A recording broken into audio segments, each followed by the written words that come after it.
Hey Gators and sports fans, get all your Gator talk, news, analysis, and opinions on the Pod Up with Matthews in the Morning podcast.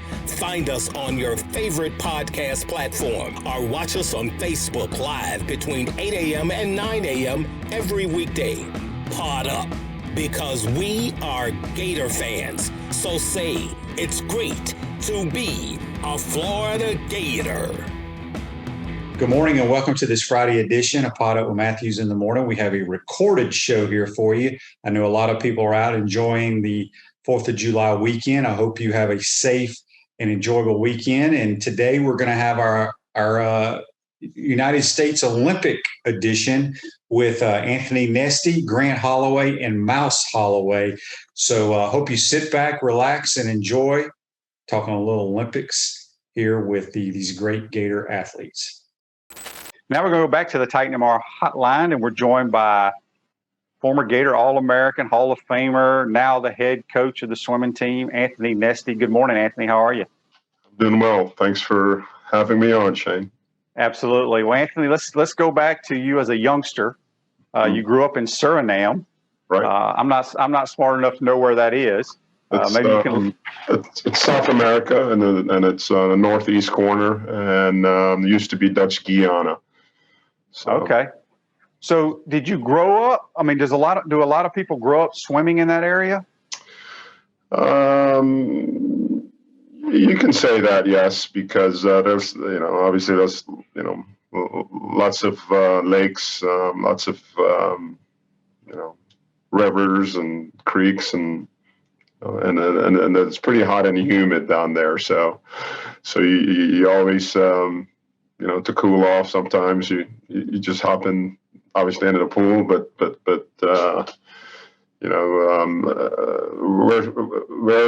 where I grew up, it was mostly, I grew up in the capital, and, when you go out of town and, on vacations, you're always going to places with their rivers or beautiful lakes or creeks. So. Gotcha. All right. So you come to the U.S., I believe, as a youngster from swim meets or what have you. And then tell us how you ended up going to high school at Bowles there in Jacksonville. Well,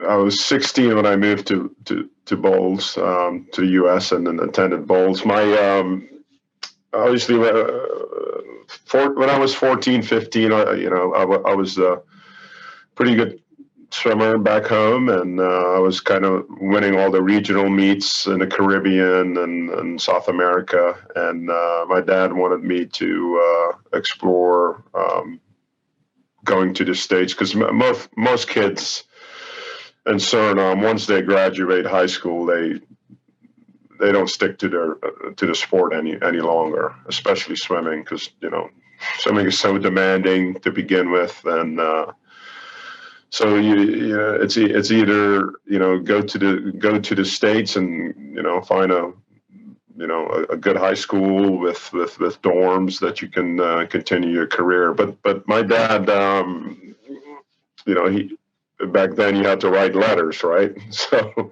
my dad wrote Greg Troy and at the Bowl School, and I believe he another school we contacted was Pinecrest, I think. And out of the two schools, Bowles was the only school that replied. So by default, I went there. Well, Bowles has had some tremendous swimmers come out of there. Let me ask you this: it's hard enough for parents when their kids get to go off to college. It doesn't matter if you live here in Gainesville and you're sending your kid to Tallahassee. It's difficult for parents to let their kids go. How difficult was that for you, just to go away for high school? I think the biggest shocker for me was the weather. That's the number one. Obviously, there's some cultural differences. The language, and Suriname, we speak Dutch, so. But I was pretty fluent in English, and I had.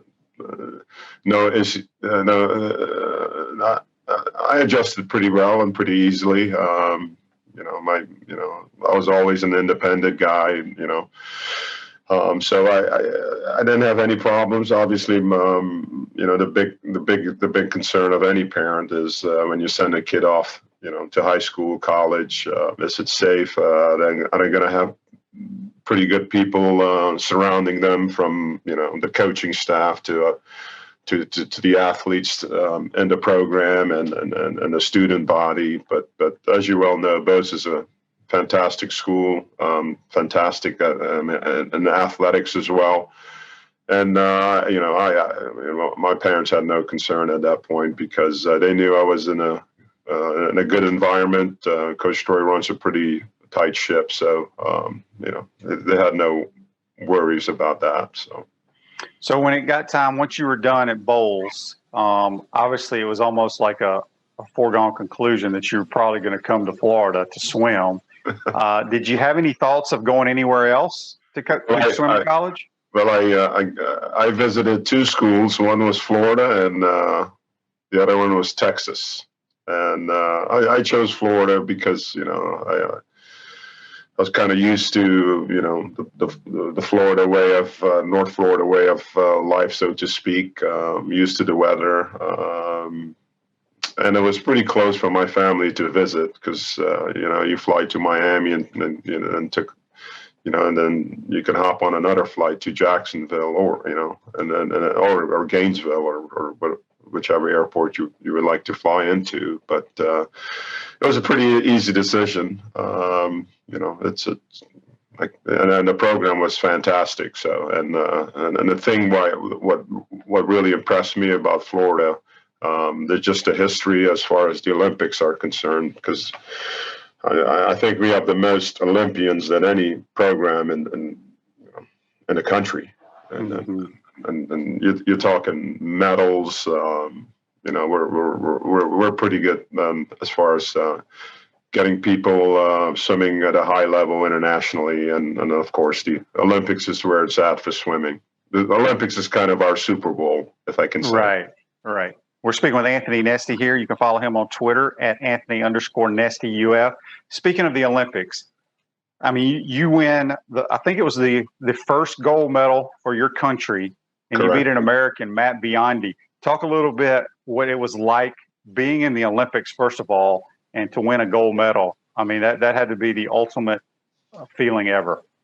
Well, I went to the '84 Olympics in Los Angeles. That was kind of my first go at it, but I wasn't ready for it, and I wasn't at that level to and soon after that, in '85, I kind of left Suriname for Bowles, and the Olympics is what every swimmer dreams of going to, and especially if you medal, that's kind of icing on the cake for us, because it's such a like I said before, that's kind of our Super Bowl, so that's kind of the highest achievement you can get as swimming is concerned, besides world records and and that other good stuff. But going into the '88 Olympics, I was ranked top 8. My goal at that point was just to make the finals.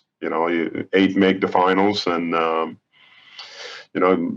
was ranked top 8 going into the Olympics, and my goal was if I made it to the finals, maybe I have a chance of getting a medal. But I wasn't thinking of getting a gold or silver. I was, my goal was to get to the final and hopefully just to squeak in a 3rd place or something. So, obviously, I had a pretty good race, and the most important thing that Randy was my coach here at UF, and he was always harp on us to attack the finish nonstop. And I mean, it was a constant reminder for the entire program and all the athletes. You can't let up until you touch the wall. So, and what I did there was I had a great finish, and I hit the wall just right, and pretty lucky. Lucky, hard work, and then it was pretty good moment for me. Yeah. We got a text here on the Titan MR text line for you, Anthony. It comes from Bill. Bill wants to know, where do you keep your gold medal? I keep it in a safe at home. Okay, so you don't have it displayed at all? No. I'm not that type of guy. No, I know you're not, but I didn't know if, like, obviously when you're recruiting kids, do you pull it out? No. Wear it around? No. So Anthony, so you win the gold medal, and then you swim at Florida. Right. And you and I were there about the same time. Yep. I got to ask you this. The only other swimmer I've had on my program, I've had Dara Torres. And you guys are crazy. The way y'all trained, and then y'all would throw these crazy parties. And I just don't know how y'all did it. I mean, was it just that y'all trained so hard, y'all had to have some fun and didn't care how bad you felt? I mean, it amazed me. No, it's it's life of a swimmer, I guess. But those are the old days. But things have changed as far as the party scene, because obviously we grew up at a different time too. So right. But the discipline, it's like you said, you got to blow off some steam, and that was kind of a common thing that, for swimmers, is to train hard and party hard, I guess. Yeah. Y'all did it it was unbelievable. So when you look back at your Gator career, mm-hmm. I mean, you set numerous records, y'all won many championships. Is there one moment in your Florida Gator swimming career that stands out the most to you?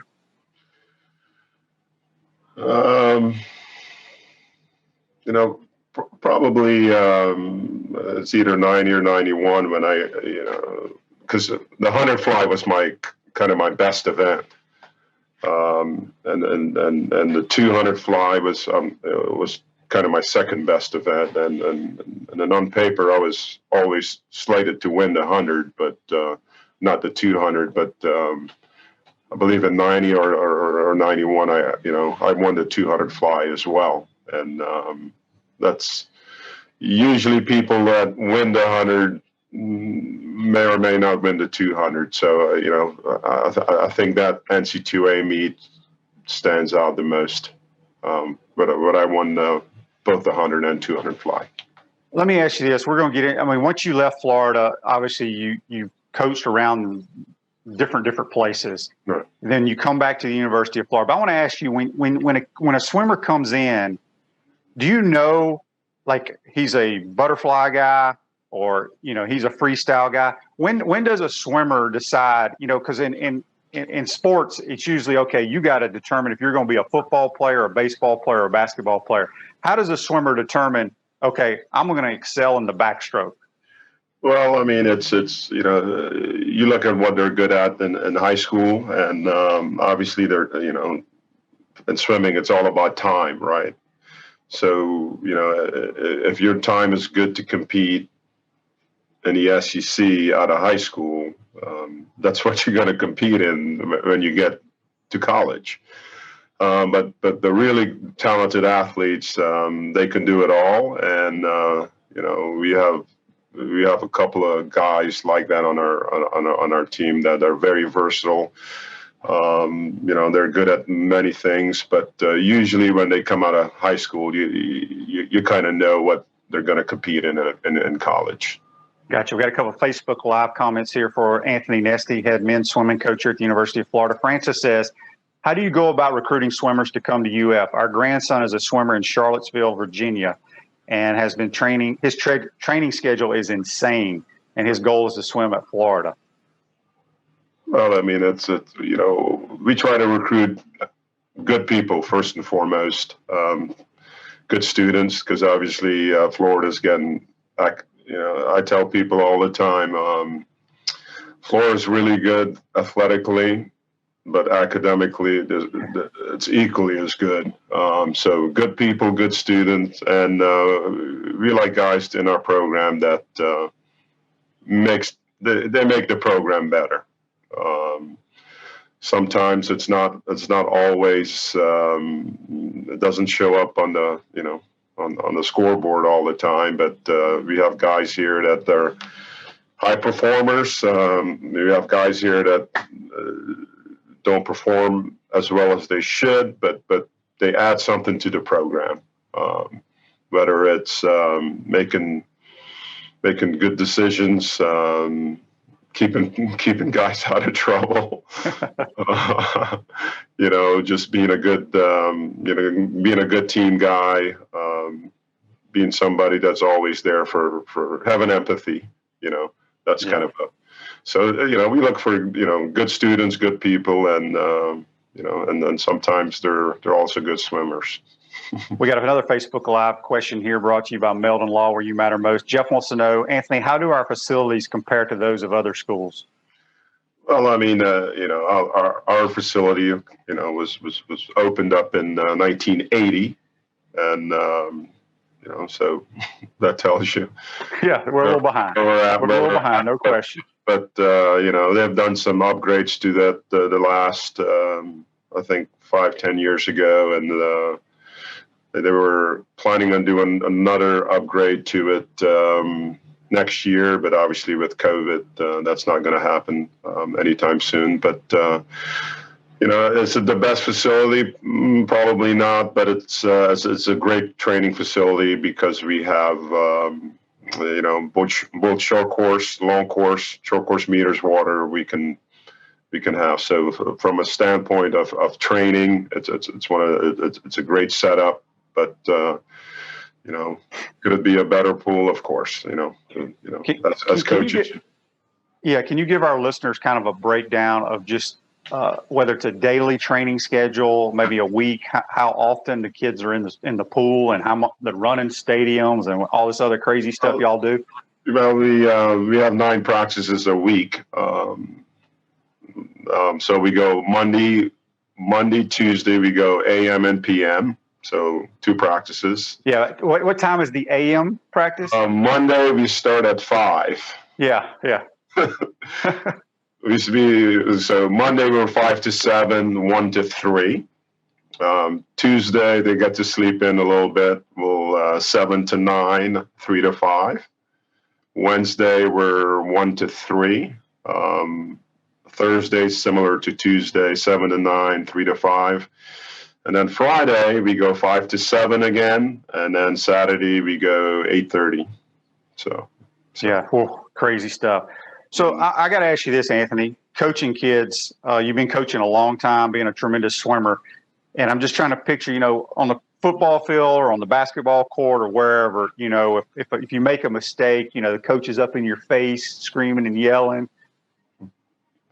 Do you ever yell at your swimmers? And if you yell the reason I'm asking is because it's kind of an odd situation. When a kid is swimming, you can't really, you didn't stroke the proper way. I don't know the swimming terms, but you see what I'm saying? Yeah. Do the swimming coaches do that?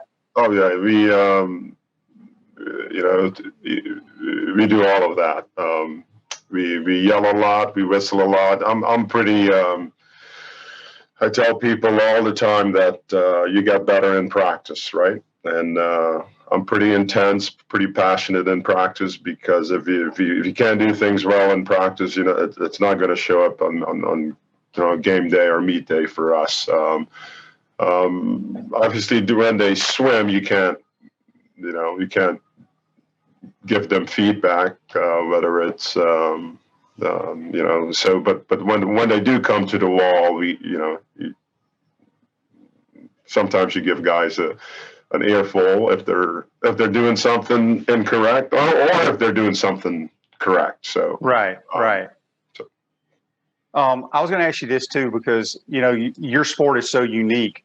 In football, we have to watch our opponent, break down, try to take advantage of certain things. You can't really play defense in swimming. The guy next to you, you just got to swim faster than him. Do y'all like watch tape? So like say you and I are swimming against one another. Do you watch tape on me to see like what we need to do to outswim me? Did that make any sense? Yeah, it makes sense. We don't watch film on other athletes. You tend to see every athlete throughout the year, especially in the summer. But you can pick up a couple of tendencies. Hey, the guy has a great start. His start is awful. Has a great turn. Or he goes out fast, or he comes back fast, and so you pick up their tendencies, but for it's really hard to obviously football is different because you try to scout your opponent, but for us the scouting is all about who you're going to put in what event to basically win the meet. Gotcha. Yeah. Okay. So we got a text here from Larry. Larry wants to know, what is the status of the Florida swim team right now with COVID? Like, meaning, when are y'all practicing? Yeah, we are practicing. Obviously, social distancing. We can only have 2 athletes per lane, 1 at each end. So that kind of makes it a lot harder because, usually you have all the guys in one pool and one tank, so to speak. But now you have guys at opposite side, and we have 3 different pools. So it's a lot of work, but we're thankful that UF Health has done the job to have us practice. So we're pretty fortunate. So Anthony, in 2002, you were inducted into the University of Florida Athletic Hall of Fame. What was that like? Well, it was obviously it's such an awesome event put together by Gator boosters, and I have to tell people this, that but I bring you up all the time, Shane, because when you did your speech, you talked about leaving the tunnel for the first time, and Coach Spurrier gave you that first play, and it was a 60-yard, and you were surprised that he gave you the play in the tunnel, and I tell that, I was at that game, so and I remember that to the T. It was an awesome, but it's a great honor, as you well know, and from me personally, swimming at a universities, especially Florida, and with all the Olympians, with all the great support you get from, the strength and conditioning, the nutrition staff, the trainers, the academic advisors. It's just a top-notch program, and to be honored as a Hall of Famer of this great university is special. And I tell people all the time that Florida's so unique and special that I'm a Hall of Famer for forever. So it's yes, indeed. Last thing for you, Anthony, we got a text here from Susie. She wants to know, are any of the Olympic athletes training here in Gainesville? Yeah, obviously, Caleb Dressel is still in town. He's training with the Gators Swim Club Pro Group. Ryan Lochte is still in town training with a pro group, and several others. We're supposed to have an Olympic this past summer, but it's postponed to next year. So right now we don't have anyone qualified for the Olympics yet. So hopefully we have a couple Gators representing their respective countries, and also the Gators as well. So well, good stuff, my man. Hey, do you ever, when these hot shots come in as like freshmen, do you ever say, okay, me and you on the blocks, we're going to see what you got? You ever try to outswim them? 20 years ago, maybe, but not now. All right, Anthony. Hey, man, appreciate you joining us. Y'all stay safe and good luck this year, my man. Thanks, Shane. Have a great weekend and awesome show. Thank you. Thanks. That's Anthony Nesty, head men's swimming coach. We want to take this moment to thank all our sponsors who keep the show going and pay the bills. Our gridiron sponsors are Crime Prevention Security Systems, large enough to serve you, small enough to care. Titan MRI, Gainesville's only locally owned and operated MRI facility. Meldon Law, won't back down. Peachland Dental, Gator Nation's first choice for dentistry in Port Charlotte. Comfort Temp, comfort is our business, peace of mind is our promise. QC Kinetics, non-surgical regeneration, live pain-free. South State Bank, Celebration Point Town Center, Chris Doring Mortgage. Some of our touchdown sponsors are Campus USA Credit Union, Adams Rib Company, Doreen Wiebe Realtor Caldwell Banker, MM Parish, Gator Dominoes, Celebrate Primary Care, Gator Bait Media, Wrap Spot, Okido America, Gators Dockside, Style Cuts, Ironwood Golf Course, Meadowbrook Golf Course, Silverback Concrete Company. If you are interested in promoting your business on the show, visit potupwithshane.com and click the Advertise button. Again, thank you to all the great businesses that support the show. If you like what we are doing here, make sure to follow us and support the businesses that support us. Grant Holloway. Good morning, Grant. How are you, buddy? Good morning, Mr. Shane. How are you doing, man? I appreciate you having me on the show. Absolutely. When I bring the athletes on my show, I like to start back when you were a youngster. You grew up in Virginia. You probably played everything as a youngster, but when you got to high school, you played football, and I think you were a stud wide receiver from what I've been told, but obviously you were great at track. When you were growing up, did you play everything, or, you were blessed, obviously, to be able to run real fast. So did you enjoy playing high school football? Yeah, I think about it all the time. I think it's one of the things where if the opportunity was still there, I think I would go back to it, just with everything going on. When I was in high school, I was able to have a chance to meet Mark Richt, be committed to Georgia for a short period of time before all the scandals and everything happened with Georgia. Mark Richt gets fired and all that good stuff. But I was blessed with the opportunity to be able to run here at the University of Florida. And the biggest thing was I took it and ran with it literally. And I think committing to Florida has done and changed my life so much. And I'm kind of glad this was the end result. So when you go back to your recruiting process, obviously, as I said, you were a star coming out of high school, and I'm pretty sure probably every university wanted Grant Holloway to come run track for them. What other schools did you look at, and then what made you decide to go run track for Mouse Holloway? Yeah.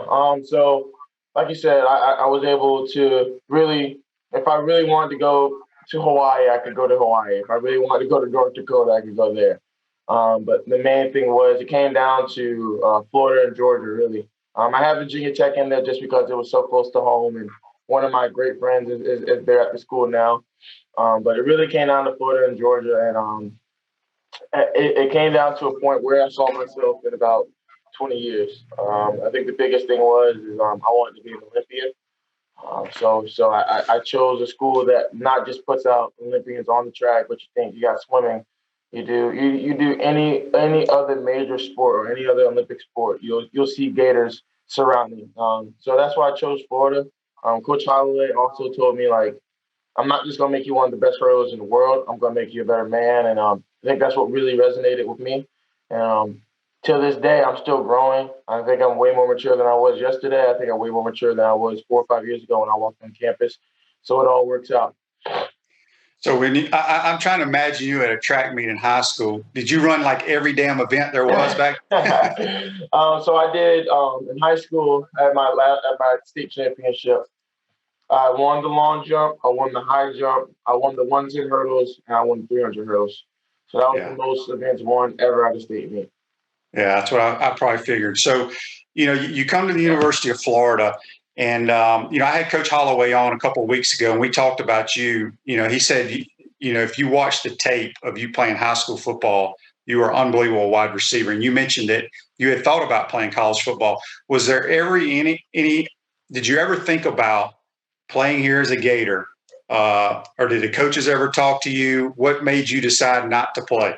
Yeah, I talked about it. I think it was one of the really things. Like even when I committed, it was like Grant Holloway to go to University of Florida to play 2 sports. And as we get closer and closer, Jim McElwain and his staff were just being, a little wishy-washy, going back on some words. And long story short, I come on campus and they were like, "Oh, we want you to walk on, and then we can use the track scholarship." They were just trying to save a little bit of money on the football standpoint. When track and field only has, I think the rule is like 12 and a half or 12, and football gets, I think, 56 or 30, some crazy amount of number. So he was just trying to, save money. And I just thought he was going about it the wrong way. So I told Coach Holloway what the situation was. He said, "Look, I'm 100% in. If they're not, then I don't think you should do it. You're coming here, for a reason. You're coming here to start a life. You're coming here to do certain things." And really, I kind of told him, I was like, okay. And I trusted him, and I just gave up football.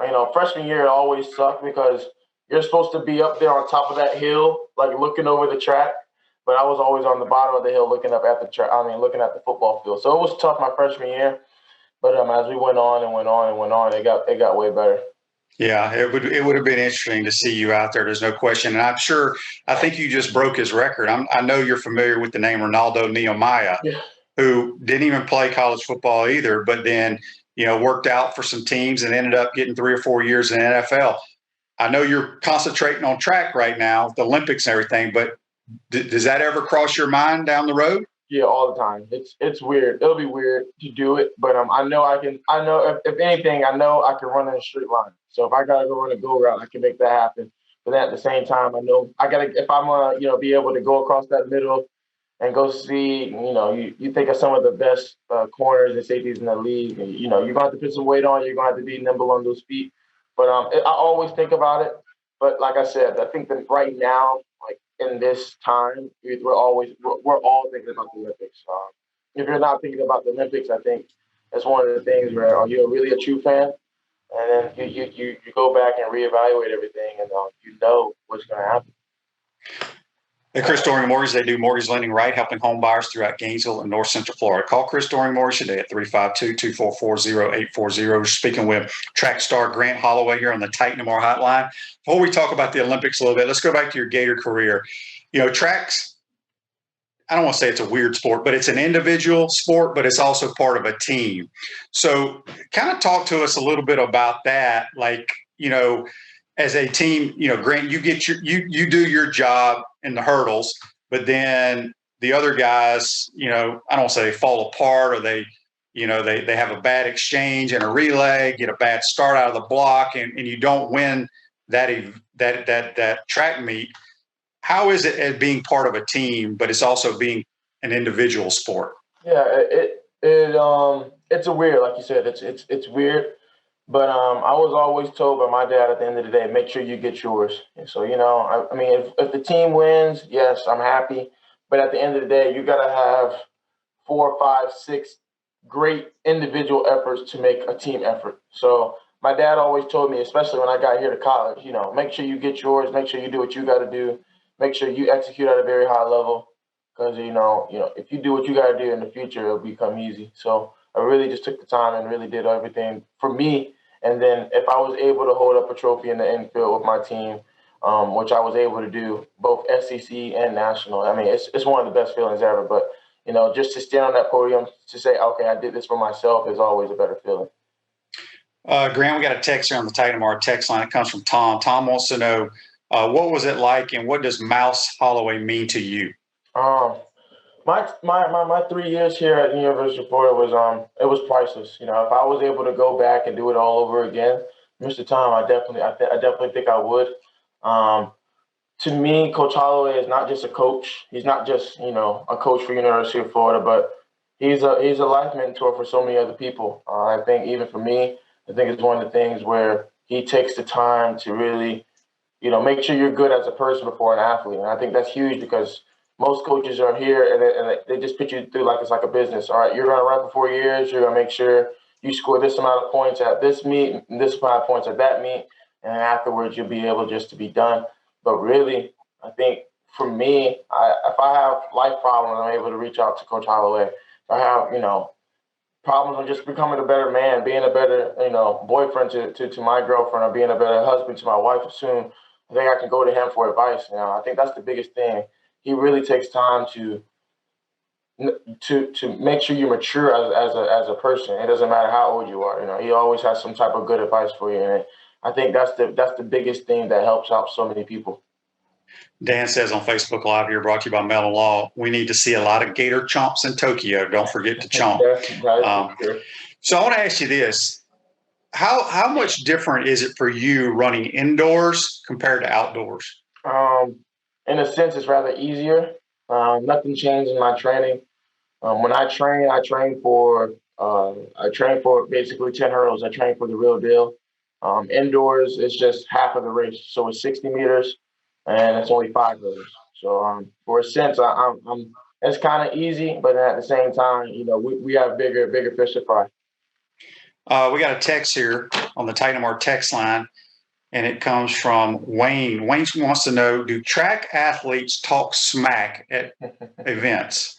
I know I'm only 23 years old, so this is going to sound crazy, but I know back in the day, you got Allen, you got Louis Jane, you got David Payne, you got some of those other great hurdlers. They talked a lot, I know they did, but me, I'm a man of action. Even when I lead by example. If you get me going, I think that's the worst idea. Because I like I said, I used to play football, so I know all the words. I know how to get under your skin. I know what to say. But for the most part, I stay quiet. I just observe a lot of things, and then when it's time to show up on the track, I use my legs. I let my legs do all the talking. I don't start nothing. I just finish it. So in your races, what's the most important thing for you? Is it the start? For me, if you ask somebody else, I think their race plan will be a little bit different. But for me, it will be my start. And then basically the rule is run for 6, relax for 4. Because my speed is just so high, I get too close to the hurdles. So like sometimes if you watch some of the past films, it looks like I'm slowing down at the end. I'm really not. I'm just getting too close to the hurdle, which is causing me to put the brake on just a little bit. So I think for me, if I have a strong start and a strong finish, I think the world record will be gone tomorrow. But it's up to me to be mature in my event, to execute really at a high level and know everything that I do in practice. I got to be able to do it in me. So I got to ask you this, and it probably hadn't happened in a long time, but it had to happen at one time.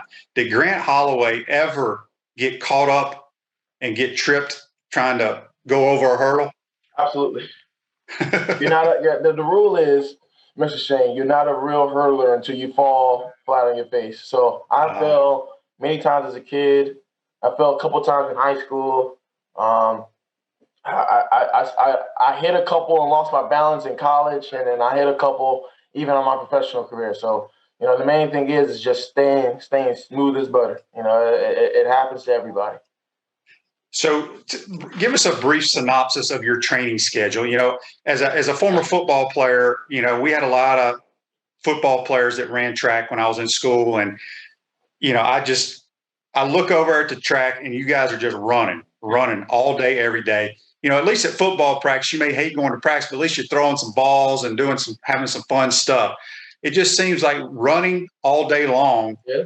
Just ain't a whole lot of fun. But just talk a little bit about your training schedule. Yeah, so it like you said, Mr. Shane, it is a lot of running. I have to agree with that. Even when you're warming up, you're running. But the biggest thing is for like once you get past fall training, that's like it's like summer camp and reference to football. Once you get past summer camp, that's when everything fun starts to happen. You start going over a lot more hurdles. You start doing the fun workouts. For example, like on my Monday yesterday, I was able to go over 10 hurdles. Basically like it was like the real deal.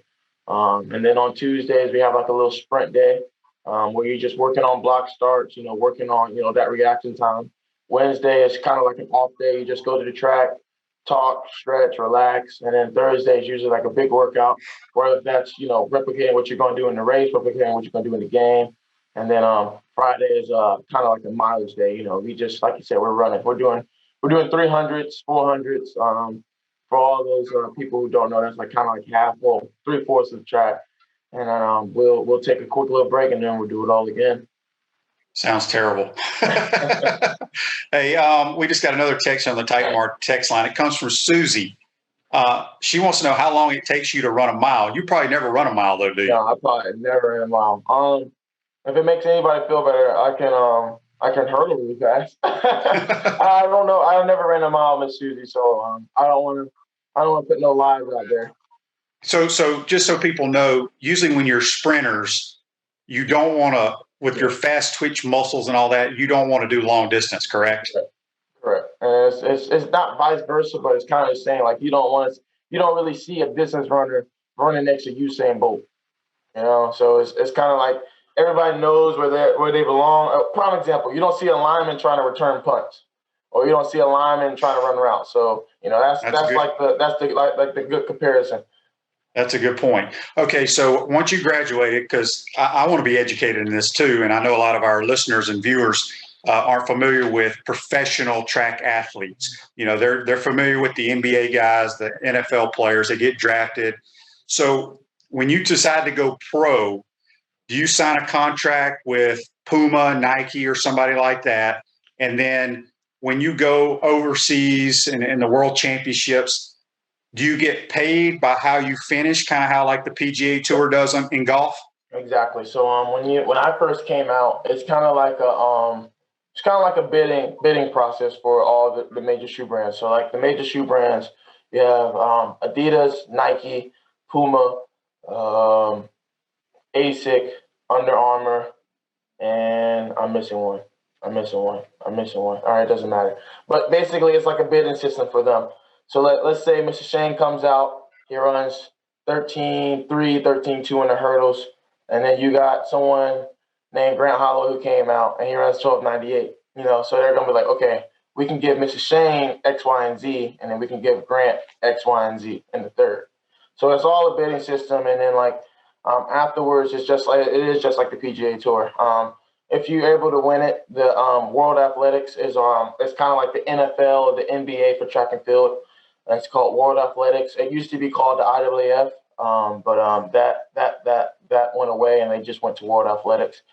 They'll pay basically for whatever you place. And then Olympics is kind of different because Olympics, if you're able to win Olympics or place in the top three, you get like it's called a rollover bonus to your contract. So basically, every shoe company has it. So if you win or place top three, instead of paying you straight cash, we'll add it to your next contract. So basically, every athlete gets paid about every 6 months. So usually October and April is when those and those big payments come in, and that's what every athlete wants. So say you win and you're making $100. Say you win the Olympics and the rollover bonus is $150, and you're on contract for $100. Now you're making, whatever, 150, 250. No, yeah, 250. Did I do it right? Yeah, I did right. No, yeah, I did 250. Sorry, look, I'm still trying to get my degree. So like now you get 250. So you just try to figure out. That's the main thing that everybody wants. They want people to get rollover. I assume you signed with Adidas. Yeah. If you notice when I put the order, I said Adidas, then Nike. Yeah, well, you got the shirt. You got the shirt on too, so that's a good thing. All right, so tell us when the Olympic trials are and what your process is leading up to that. Yeah, so Olympic trials will be June 25th and 26th for the 110 hurdles. Right now, this week is meet week for me, so I'm actually taking it easy. Usually on Wednesdays I go out, just try to feel good, just get some mileage under my belt, feel good, just sweat out any toxins or anything that I have. But really it's meet week, so I'm taking it easy. So I'll run 2 meets. I'll run this week and the next week here in Gainesville at Tom Jones. If anybody wants to come out and support, please do. And then afterwards, Adidas will basically send me like a schedule where they want to see me at. I'll go to those meets, I'll bust some heads open, and then I'll come back here, do a little training, and then get ready for the trials. And the trials are what, in Oregon? Yeah, the new stadium, Haywood Field in Oregon. Is there a favorite place, favorite event or arena that you've run in overseas so far? Yeah, absolutely. The one that I hate the most is Drake Stadium in Iowa. I have never competed well there, like never. And whenever we have to go there, I kind of cringe just because you always have, it's kind of like you always have that bad memory. You don't want the negative thoughts to take over you, but you always think about it. It's probably like when you play football, you always probably hated going to like a certain stadium, like, dang, I can never hear, or I can never do this, I can never do that. But for the main thing is I love Budapest. That was where my first professional track meet was. I think that the stands, the stadium, everything, the way they carry themselves is just amazing. And Budapest, Hungary. Here in the United States, I really don't have one. I'm kind of not that superstitious, but I don't like to run at Drake. Gotcha. Well, Grant, we appreciate taking the time to join the program. We also know that if you want to see Grant Holloway, you can always check him out at Katie Seashore Presley Stadium, right? That is absolutely positive. I'll be there walking around minding my business. That's right. His girlfriend is Katie Chronister, the pitcher, the left-hander from Gainesville High. Hey, man, good luck in Tokyo. We'll be watching you, and make sure, like Dan said, we need a lot of Gator chomps, my man. All the best to you. Thank you, Mr. Shane. We want to take this moment to thank all our sponsors who keep the show going and pay the bills. Our gridiron sponsors are Crime Prevention Security Systems, large enough to serve you, small enough to care. Titan MRI, Gainesville's only locally owned and operated MRI facility. Meldon Law, won't back down. Peachland Dental, Gator Nation's first choice for dentistry in Port Charlotte. Comfort Temp, comfort is our business, peace of mind is our promise. QC Kinetics, non-surgical regeneration, live pain-free. South State Bank, Celebration Point Town Center, Chris Doring Mortgage.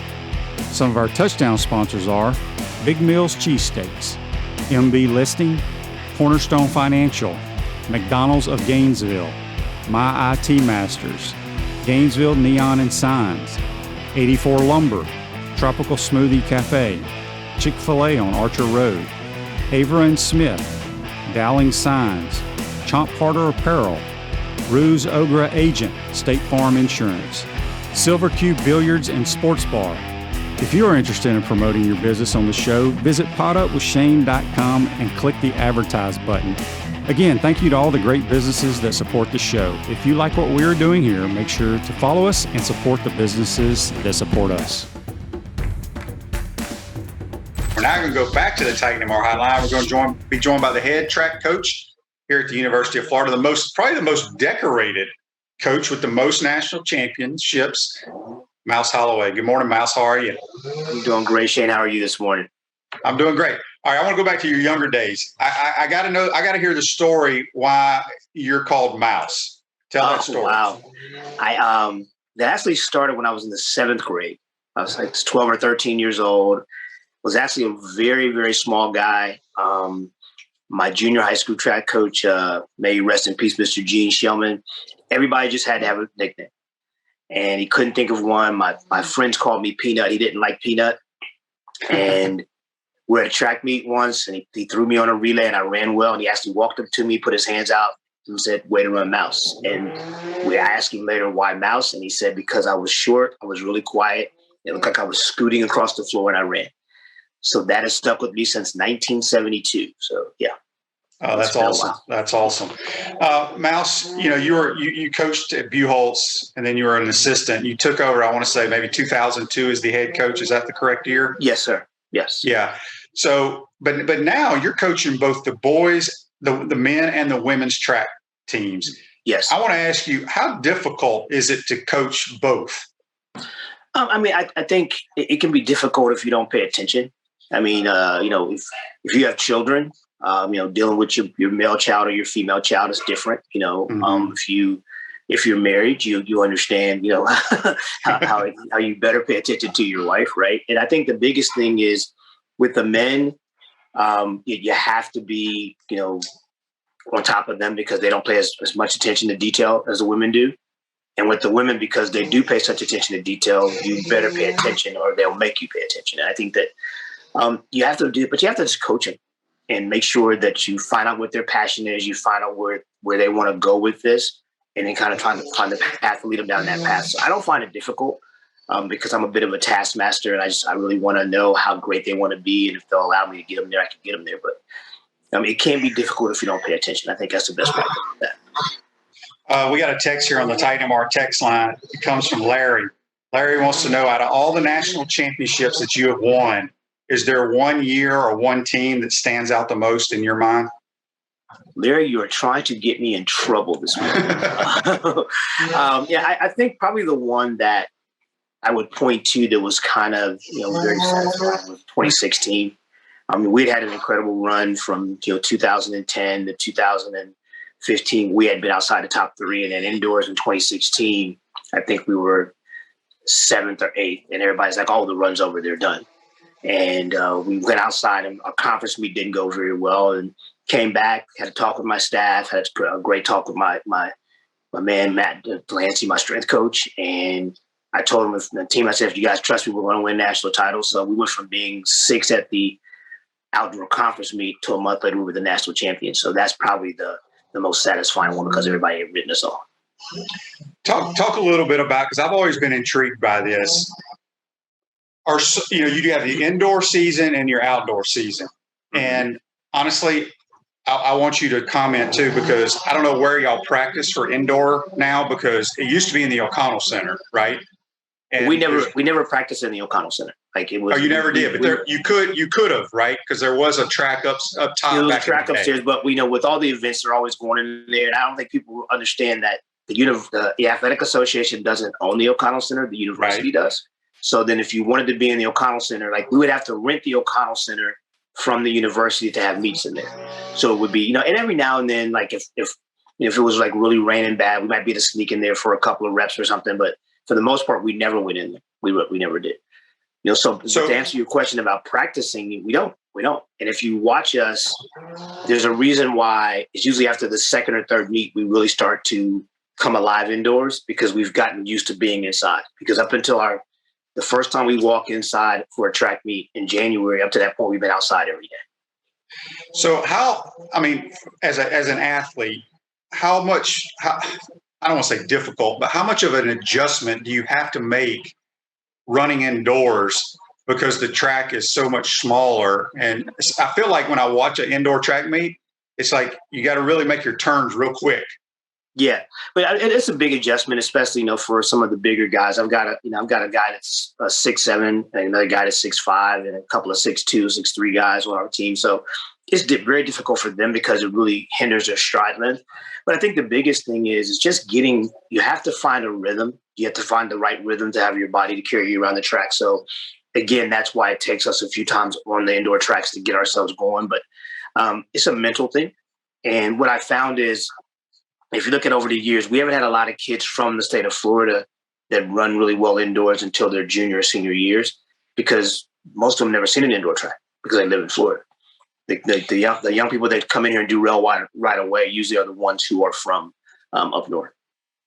We got a Facebook Live here brought to you by Meldon Law. Dan wants to know, speaking of facilities, how does the Florida track rank in the track and field in the SEC? I'll be honest with you. A facility has never won a championship.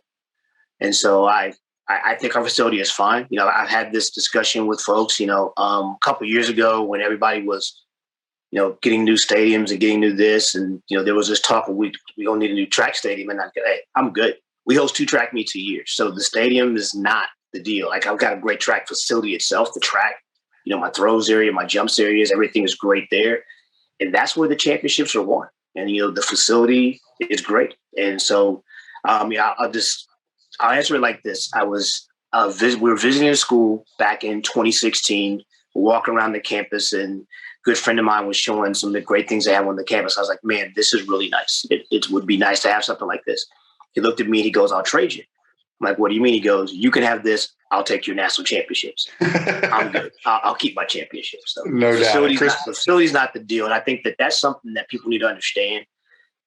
Athletes, well-coached athletes, well-conditioned athletes win championships, not facilities and all that fluff. That's not wins championships. So. At Chris Doring Mortgage, they do mortgage lending right, helping home buyers throughout Gainesville and North Central Florida. Call Chris Doring Mortgage today at 352-244-0840. We're speaking with Mouse Holloway here from the Crime Prevention Security System Studios. Okay, I got to ask you. We've had some football players run track. I'm trying to think. Jeff Demps, obviously, he was. Who are some of the other guys that I'm forgetting? Oh man, Jeff Demps, Chris Rainey, Bo Carroll, and probably the biggest one ever was John Capel. For a little while there, he was the NCAA champion in the 200, and he went on to be Olympic finalist in the 200 as well. And was a world champion for us. But I think that those are the main guys. But even guys like Percy came out and practiced a little bit when he was here, and Riedel Anthony, some of those guys practiced with us over the years. But we've had Frankie Hammond was an All-American in the high jump for us. A lot of people don't know that, but there was a year when football was half of my national championship 4x1. Rainey let it off and Demps anchored it. So, Yeah, that's awesome. We just got a text here also, and I know the answer, but Joe wants to know: are you related any to Grant Holloway? No, we can't find a connection. So, but we're Gators, so obviously we're family that way. But the ironic thing is that I'm really doing a lot with the ancestry thing, and I traced his father, grandfather, and great grandfather, and my father, grandfather, and great grandfather, all to not a small county, but a county in Georgia called Pike County. They're all from Pike County, but we can't find a connection to the two families. So our families are from Pike County, but we can't find a connection yet. So as of today, the answer would have to be no, but I find it hard to believe that we're not going to find a connection eventually because, the county can't be that big. You could have both of our families are huge, and you could have two families that large not be connected in any way at all. So that's awesome. Now he was a stud football player, right? Coming out of high school? Yeah, he was. Yeah. And he never thought about going out and running some routes for the Gators in football. I'm going to try to be as diplomatic with this as I can. But I guess it's not as big of a deal because the coach isn't here anymore. But Grant was all about playing football here, and the coach at the time just wasn't sold that Grant was that good. He basically told me that he had people here in the state he thought that were better, and that he needed to lock down the borders of Florida, and that if Grant wanted to come here, fly for track and walk on, he could do that. And that was the plan but that staff just never made a connection with him. And he just called me up and he goes, I want to be a track guy. I want to be the best guy ever. Grant's a relationship person. And I can promise you, if they'd picked up the phone a few times and really got a relationship, he'd have been out there running routes for him, because you have to go watch his YouTube. He was like Randy Moss. Like it was incredible. Yeah. I remember people talking about it, and I looked at it, and the last thing you want to do is have a guy of his stature and how great he is in track get hurt. But he's a guy you can just clear out zones, just tell him to run go routes or deep posts and lay it up there and let him go get it. It's unfortunate that never happened. We got another text here. Let me pull it up for you here, Mike. It comes from William. William says, are you happy with the new sports complex that's going to be in Celebration Point? There will be an indoor track meet there. I've seen the schematic. I've heard a lot about it, and I'm excited about it. I think anytime you can I think they'll be able to bring more youth track meets to indoor track meets here, because the youth in Florida don't have a place to go. And obviously once it's built and we can talk to them and, see, it may even be a possibility we could have a meet or two there. So obviously that would be great. Because I got to believe that it'd be cheaper for us to rent a facility here in town versus putting 60 people on a plane and going across the country. But I'm excited about it. I'm excited to see what it looks like and see if it's something that's workable for us to have competitions in. Yeah, no doubt. I got to ask you, I've had pretty much all the coaches on my show ever since COVID hit. You being an outdoor sport, have you had to make a lot of adjustments with all of COVID, the way you've coached and handled the kids? Absolutely. I think that the one thing I tell people is that if you're not going to be cognizant enough to understand this thing is serious.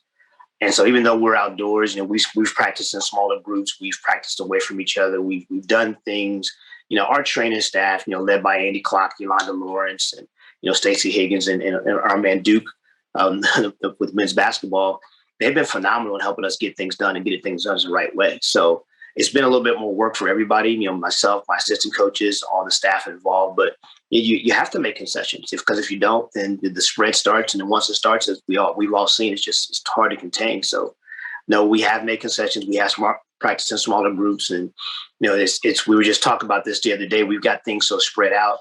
We were trying to figure out how the heck I'm going to practice 4x1 exchanges this spring, but we'll figure that out. But, I didn't even think about that. Like I said, COVID is real, and we're treating it as such. We are. Yeah. Talk a little bit about your team this year. Some of the people on it, you got, I think you're at FSU starting today, I believe. Yes. Yeah, we're excited. I mean, we're coming off an indoor season where the men were fourth and the women were sixth, and we think we're better than that on both sides. And I'll speak to the women first. We've got a great jump crew led up by our phenomenal freshman Claire Bryan, who's second at the NCAA Indoor Championships. She broke a long-standing school record. And we got people like returners Brandy Johnson. We've got Taylor Manson in the 400. Our freshman Talitha Diggs, who's third place in the indoor championships in the 400. And we got our jump duo, a triple jump duo of Latricia Hooper and Kayla Penn. I'm really excited about our distance crew. Coach Zielinski is really fired up about. We've got some great young distance runners, and then we had a young lady that's had a big breakthrough indoors. Gabby Wilkinson went from 2:05.7 all the way down to 2:02, and she was an All-American indoors in the 800. I think on the women's side, it's kind of like we were with the men. We're just kind of knocking at the door. We got to find a way to break that door down and get in that room and be a part of the championship conversation. On the men's side, Thomas Mardahl in the hammer, he broke the school record indoors in the weight throw, and he also was like the number 3 collegiate ever, I think. But he would be our leader in the throws outdoors, and then we get Clayton Brown back. He's an All-American in both the high jump and the triple jump. And we've always run well in the relays, and we shouldn't be any different this year. I'm really excited. We've got a really young jump crew this year, and I just want to be excited to watch them grow up a little bit. But I'm also excited about, our sprinters, Joseph Famboulet, who was All-American indoors in the 200. He's about 6'2", 200 pounds. And so that little tight track was a problem for him, but outdoors we don't have those issues. So, I'm just excited overall. Anybody that knows me knows I want to stick my nose in there and see if we need to be the best we can be during the championship season. So that would be our goal this year as well. Well, somebody that knows you just sent in a Facebook Live here. Coach Blunt wants to know, what's the most challenging aspect of coaching right now for you? Good morning, Peter. But the most challenging aspect for me is just, being cognizant of, the mindset of people, because anytime there's a change and, people talk about, the challenges of COVID and, talking about depression and all kinds of things that are going on. And so when you can't do your normal things every day, people, they're different. So I have to watch body language. I have to understand that there are challenges for people that they're not used to. You think about the person that's a social butterfly, that's used to being around people and hanging out. They can't do that anymore. So they come into practice, they're a little down. But other than that, I think I've always done a pretty good job of identifying people that have issues and helping them get through them. And so I've never looked at this. This is not a job for me. It's not a challenge for me. It's just basically me showing up every day and pushing these young people to be great. So if there is a challenge, it's just making sure that I keep my energy levels up so I can take care of them. So in track, because, I've had, Tim Walton on, he only gets X amount of scholarships, same way with Sully. What scholarship wise, how many do you get for track? Excuse me. I get 18 for the women and 12.6 for the men to cover 21 events. So it can be challenging, and we have to be creative, but we found a way to figure it out. I think the biggest thing is that, having a plan. I think that's a mistake a lot of people make. They just kind of fly by the seat of their pants. But I'm a planner, and understanding that we try to coach to our strengths, and we try to recruit to our strengths. So we recruit to areas we know that we can coach well. We don't just sign somebody just because they got a big mark. We can't take care of them. We can't coach them. Why sign? So. John wants to know here on Facebook Live, and you were part of the Olympic team coaching at one time. I can't remember what year it was, 2012 maybe? Yeah, 2012, I was the assistant, and then I am going to be the head coach in 2020. Yeah, that's awesome. He wants to know, have any Gator track and field athletes medaled recently in Olympics? Well, I can't remember the last time we didn't have one medal. We had in 2016, Christian Taylor, Will Clay, both medaled in the triple jump. Karan Clement won the 400 hurdles. Tony McQuay and Armand Hall were both a part of the 4x4 relay team. After 2012, Christian and Will again. I know Tony was a part of a relay team that medaled. So 2008. I go all the way back to 1996 with Dennis Mitchell. That was one of the first Olympics I attended. And, Dennis was a medalist in the relay then. So I really can't remember as far back as 92. And I know, I was with Dennis then as well. So as far back as I can remember, all the way back to 1992, there's been at least one Gator in every Olympics that's got a medal of some kind. And Grant Holloway is going to be part of the Olympic team, right? Well, he's got to make the team, but definitely, that is the plan. Let's put it that way. I was going to ask you about that. So let's just say you're coaching the Olympic team. Mm-hmm. I think they have the Olympic trials. It seems like it's always out in Oregon. Is that correct? Yes, sir. That's where it'll be this year. Yeah. So, Grant comes up, whatever. He knocks over a hurdle, slips out of the blocks or whatever. They go strictly on who wins those events. It makes the team, right? You have to be in the top 3 on the day. Oh, no wow. exceptions. No exceptions. Yeah, that's crazy. All right, Mouse. How's the bowling? I mean, it's okay. I mean, I was struggling for a while. I'll admit it. I mean, I haven't been able to practice. What is struggling for you? Struggling for me is like 170s. So but I was actually figured some things out. I was able to practice a little bit. Actually, practiced through the league on Monday night, and then Tuesday night league, I averaged 218 for three games. So I was better Tuesday night. So. Have you had any players want to challenge you? Because I remember when Coach Spurrier was here. Coach is a big golfer. Right. So his claim to fame is that none of his current players that he was coaching ever beat him in a round of golf. Have you ever had any players want to out-bowl you? Well, before COVID hit, there was a lot of talk. And then now that it's starting to come out, they're talking again. And I just told them, let me know. My associate coach and my throws coach, Steve Lemke, and I are both pretty good at it. And so we told them to get their doubles partner, and we'll line it up. We'll go take care of them. So, but none of them have actually stepped up to the plate yet. So we'll see if they do. So the next, I guess, Florida Relays is here in a couple of weeks, right? Actually, next weekend, next Friday and Saturday. Yeah. Next weekend, Florida Relays. Are the general public going to be allowed to come watch that? No, just because of all the CDC guidelines, we've only been able to offer tickets to our student athletes and the student athletes from other schools because we just don't have enough space. And we're hoping that maybe it'll get a little bit better for Tom Jones, but right now that's the same thing. I'm not sure right now. I haven't heard any streaming information whether it's going to be streamed or not. But it's just, again, we have to take this seriously, man. Yeah, there's no question about that. I got to ask you this too. You're such a mile-meter guy. When we throw interceptions, the coach jumps on you, cusses you a little bit here and there.